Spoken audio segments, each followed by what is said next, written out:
usually closed. So in here is the skins, the seeds, and the juice, as I'd mentioned. So during fermentation, the yeast eats the sugar, produces CO2, pushes all of the skins and seeds to the top. It forms a very thick cap. So as a visual, you can imagine this line here. From there up is skins and seeds. From there down is all juice. So it's usually more juice, less cap.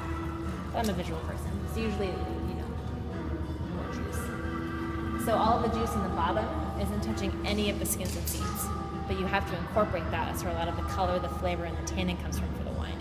So the way that we do it is by pump-over method. So we put the hose here at the bottom, pump it through a mesh screen into this bin, and then from this bin, pump it by hose up to the top, and then they spray it on the cap. So it's a continuous cycle until all of the juice has been cycled through and incorporated with the cap. So it could be anywhere from an hour and a half, more, less time, depending on the size of the tank. So all the tanks are different sizes.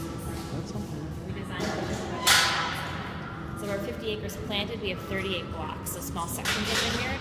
Everything is picked separate at optimal ripeness for each little block and kept separate throughout the entire process. So very high attention to detail. So then once it's completely dry, so there's no more residual sugar. So when you pick the grapes, they're very high in sugar because that sugar needs to get converted into alcohol so we can make wine. So once it's dry, because we're not making sweet wine, we will let it age or continue to age on the skins and seeds and everything in here. It's called extended maceration. So if you compare it to like steeping hey. If you think about when you're making tea and you're steeping tea, if you leave the tea bag in there for only a minute or so, you're not going to have a ton of flavor. If you leave it in there for 10 to 15 minutes, you're going to have a lot more intense flavor and structure. So it's the same kind of idea with extended maceration. So we let it sit on the skins anywhere from 2 weeks to 2 months for an additional time. So you have different color extraction, different flavor, and different tannin extraction, different fruit flavors. So different blocks will have different extended maceration periods. So for us, it's all about building layering complexity into the wine, having everything just off this small 50-acre parcel. Yeah, wow. So other places, if we're sourcing fruit from other places, you can kind of, source fruit from a place that may be up in Calistoga where it's really going to be structured and big and lots of fruit. Or maybe you want some more, earthy, leaner qualities, source something from Carneros. Oh, so can I see what this is? Oh, yeah.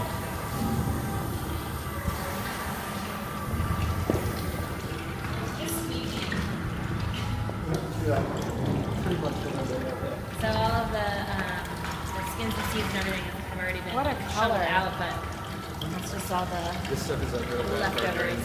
So that's the only reason we do it like this. Yeah, it is. It just doesn't break down. Wow. It's thick. Really thick. thick. Like paint. Yeah. Purple paint. I know we're listening to Widespread Panic. What is this? No, this is Jerry Garcia. Oh. I saw them live. Oh, so The boss good. just told me this morning that he saw him 10 times at the Warfield. Oh my God, amazing. Yeah. He's saying, "You gotta smile so bright." Yeah, exactly. That was the first song Oh, on the CD. so good. That was the first song. So good. Right on. I know. Well, not everybody does it this way, but all the equipment kind of gets tucked in here. These are sorting tables. Wow. Sorting The conveyor equipment belts. is We've got the crazy. bladder process in the north portal, so everything gets cleaned and sterilized and brought in for the season.